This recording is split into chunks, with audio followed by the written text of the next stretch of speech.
بسم الله، السلام عليكم. أنا مس فاطمة. هنتكلم النهاردة عن الترانسميشن بيست بريكوشن. هنتكلم أول حاجة عن الأوتلاينز. أول حاجة الانترودكشن، definition of transmission based precaution, goal of transmission based precaution, types of transmission based precaution, contact precaution, droplet precautions, airborne precautions, risk assessment and reference. أول حاجة الانترودكشن transmission based precaution or additional measure focused on the particular mode of transmission and are always in addition to standard precautions. They are grouped into categories according to the route of transmission of the infectious agent. الترانسميشن بيست بريكوشن ديت عباره عن مجموعه من الاحتياطات اللي انا باخدها عشان امنع انتقال العدوى، وهي دايما بتستخدم بسايد الستاندرد بريكوشن، وانا بقسمها according to the route of الترانسميشن. الترانسميشن عندي ممكن يبقى مثلا كونتاكت، يا اما دروبلت، يا اما ايربورن. Definition of transmission based precaution.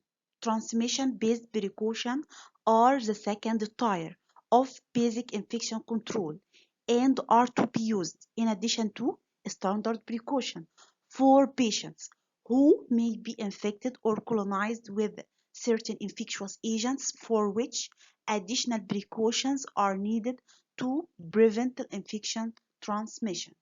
يعني هي عبارة عن مجموعة، هي second tier عشان هي بتستخدم مع الستاندرد بريكوشن. الستاندرد بريكوشن دي عبارة عن مجموعة من الاحتياطات اللي أنا باخدها عشان بتبقى أساسية وعامة مع كل البيشنت.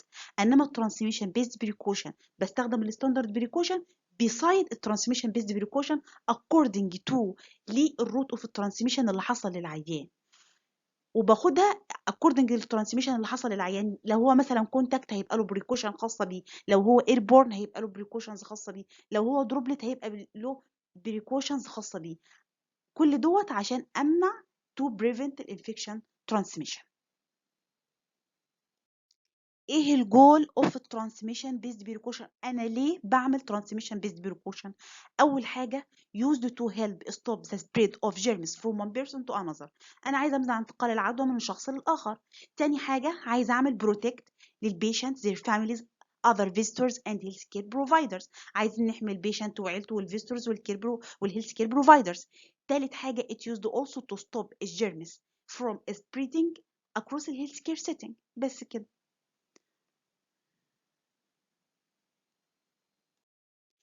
هنتكلم بعد كده بقى ايه عن التايبس اوف الترانسميشن بيست بريكوشن. التايبس بتاعته ايه؟ اول حاجه الكونتاكت ترانسميشن، تاني حاجه ايربورن ترانسميشن، تالت حاجه دروبلت ترانسميشن. الكونتاكت ترانسميشن في له نوعين، يا اما دايركت كونتاكت يا اما اندايركت كونتاكت. الدايركت كونتاكت infectious agents are transferred directly from one person to another person without a contaminated intermediate object or person. يعني من شخص للشخص، من شخص للتاني. التاني حاجة بقى ايه؟ دي حاجة ديت مباشر. التاني بقى اللي هو الاندايركت كونتاكت. الانفكشوس agents are transferred between one person to another person or to another or many people via contaminated intermediate objects. تمام كده؟ الاكزامبلز بتاعتها اللي هي اول حاجة المرسى والفي ار اي والار اس اي والار اس في والدايريال النس والاوبن ووند والسكيبس والكلوستريديوم ديفيسيل. المرسى اللي هي الميسيسيلين ريزيستنس ستافيلوكوكس اوريوس، دي عباره عن مجموعه من البكتيريا اللي بتبقى ايه مقاومه للميسيسيلين، وبتبقى غالبا بتيجي في الجلد كده على هيئه طفح جلدي. تاني حاجه اللي هو الفي ار اي اللي هو الفانكومايسين ريزيستنس انتيروكوكاي. تالت حاجة اللي هو ال RSV Respiratory Syncytial Virus، دي عبارة عن فيروس كده بيصيب الأطفال اللي هم أقل من سنتين، وغالبا بيجولهم في الشتاء وبينتقل عن طريق التلامس واللعاب وهكذا. والسكيبس الجرب والكلوستريديوم ديفيسيل.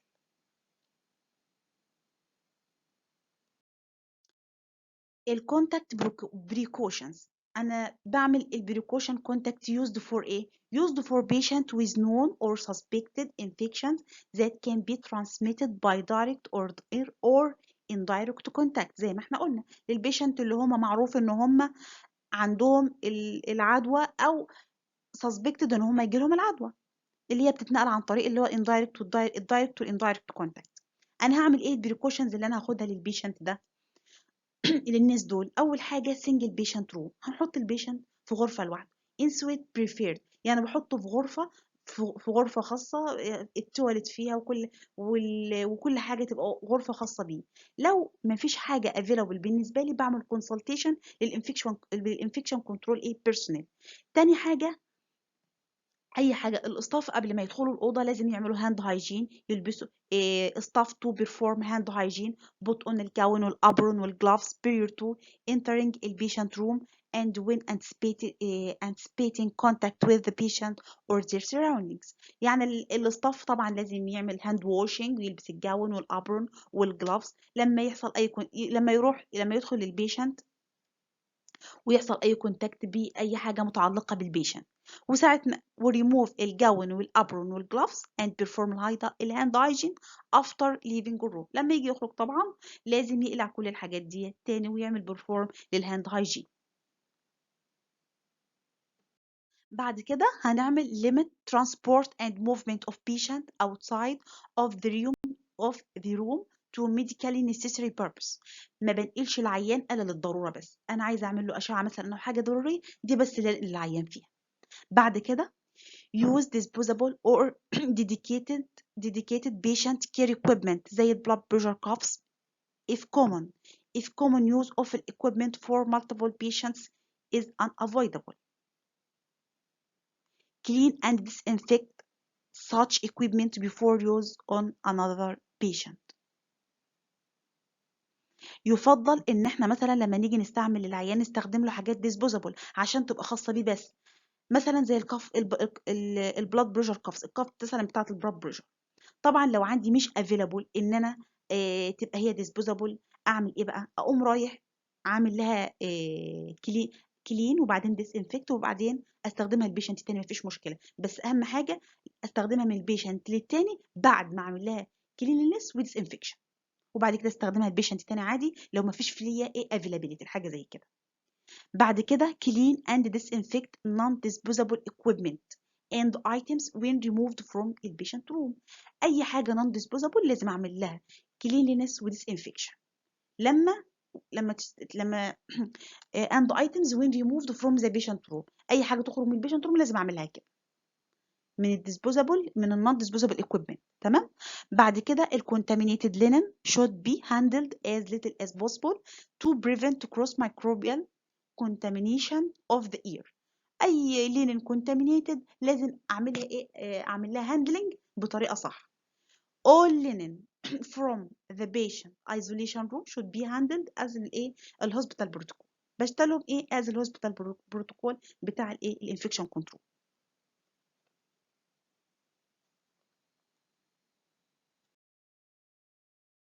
الصورة بتوضح الكونتاكت بريكوشن before entering the room. أول حاجة عملها perform الهاند washing، تاني حاجة put on الجاون والأبرون، بعد كده put on إيه الجلافز. on leaving the room dispose of الجلافز، خلع الجلافز بتاعته، perform الهاند hygiene، dispose of الجاون والأبرون، perform hand hygiene again. بعد كده هنتكلم عن droplet transmission. Respiratory droplets carrying infectious agents are transmitted directly generally over a short distance from respiratory tract of an infectious person to the susceptible mucosal surface of another person. دي الدروبلتس دي بتتنقل عن طريق ايه الرذاذ، زي الاكزامبلز ليها اللي هي النمونيا، الانفلونزا، الووبنج كاف، البكتيريال مننجايتس.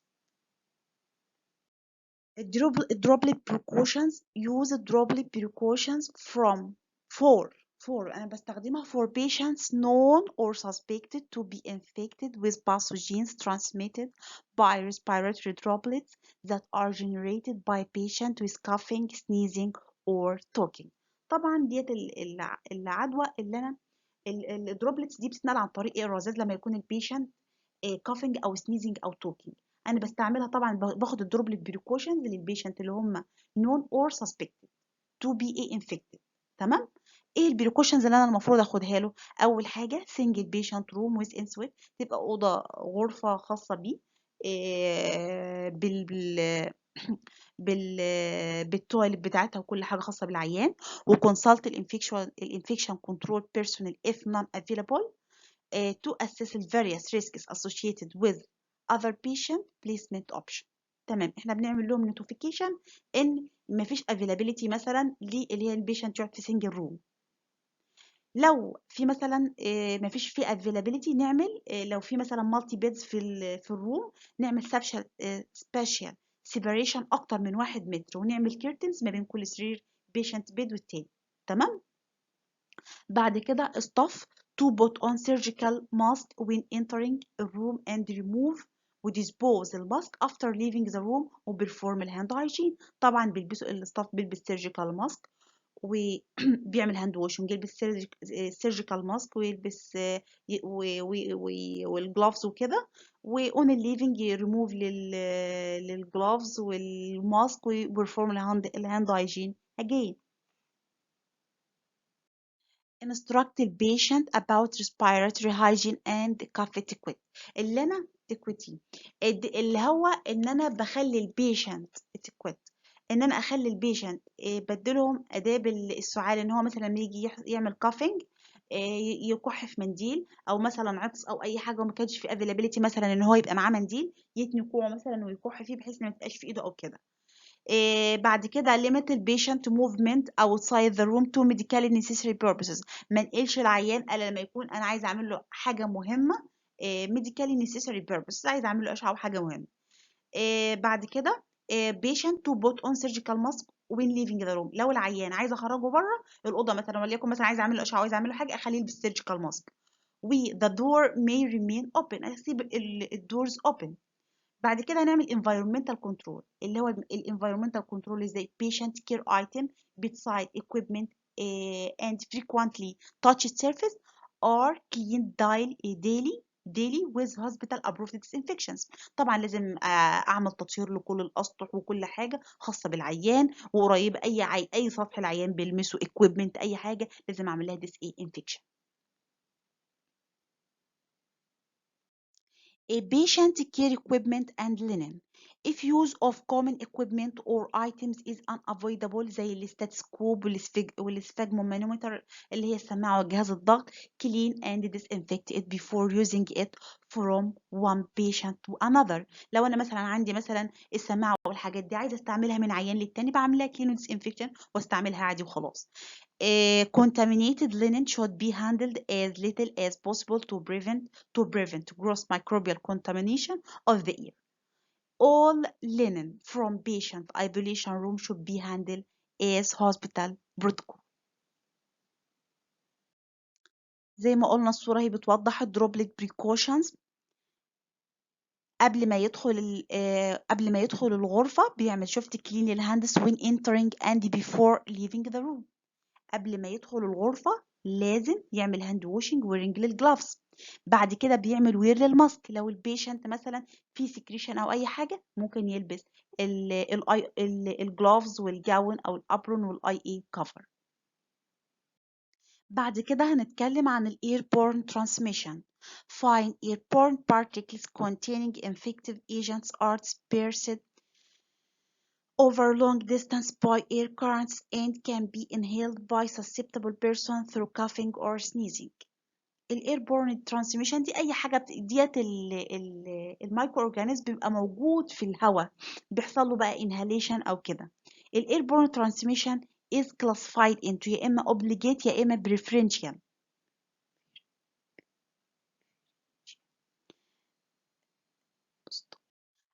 اول حاجه في التو تايبس الاوبليجيت airborne transmission occur with pathogens that are transmitted only by deposition of a droplet nuclei under natural condition زي البالمونري tuberculosis اللي هو التي بي ديت بتتنقل عن طريق الاير بس.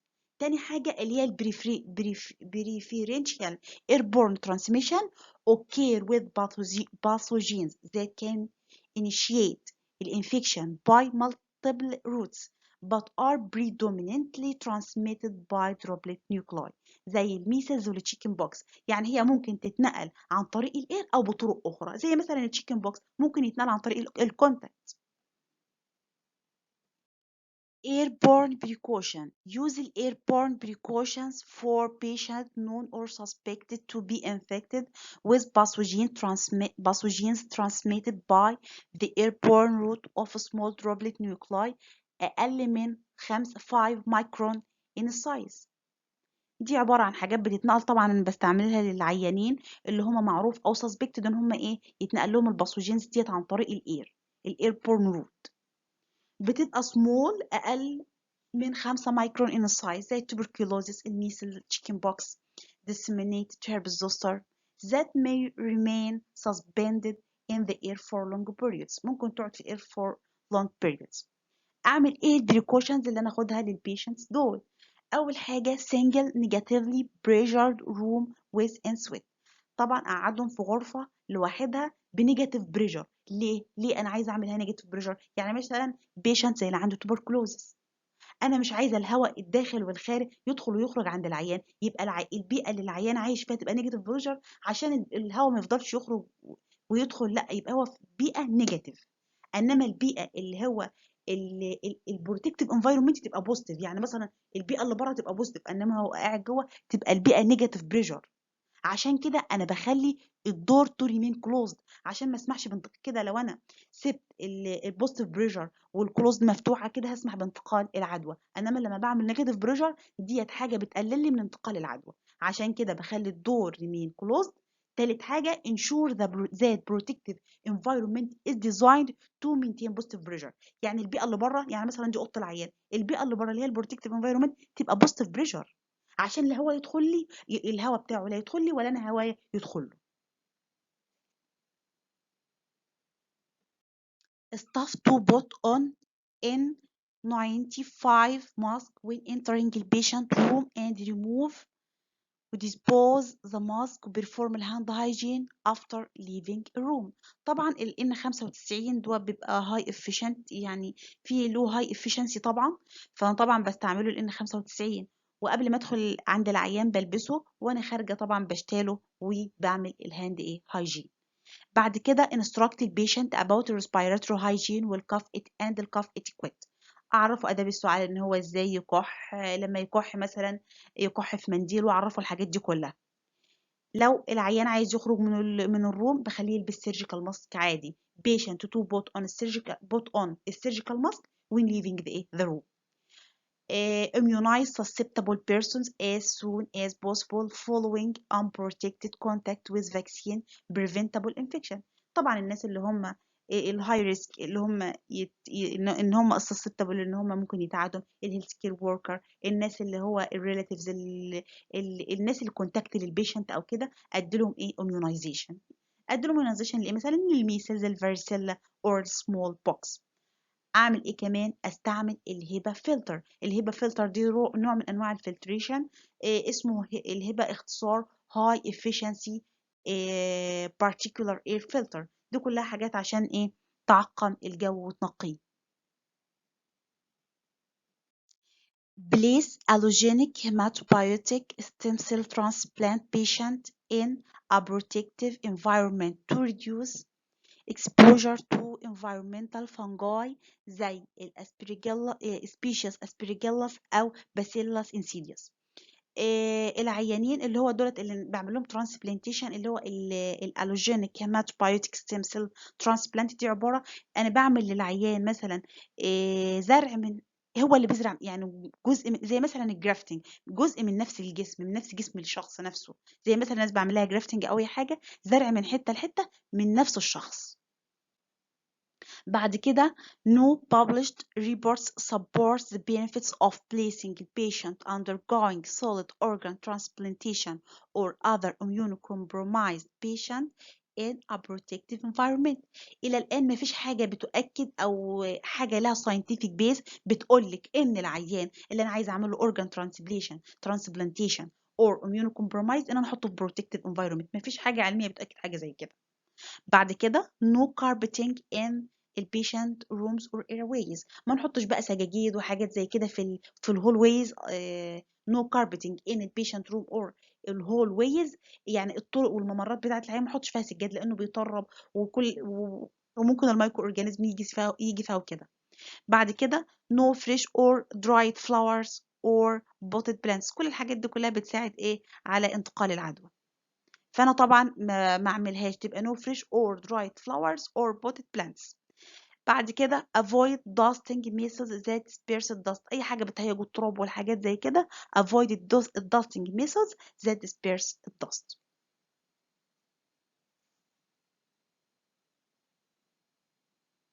زي ما الصورة مثلا بتوضح لنا ال airborne precautions. عمل hand hygiene، لبس اللي هو ال N95 و keep الدور closed.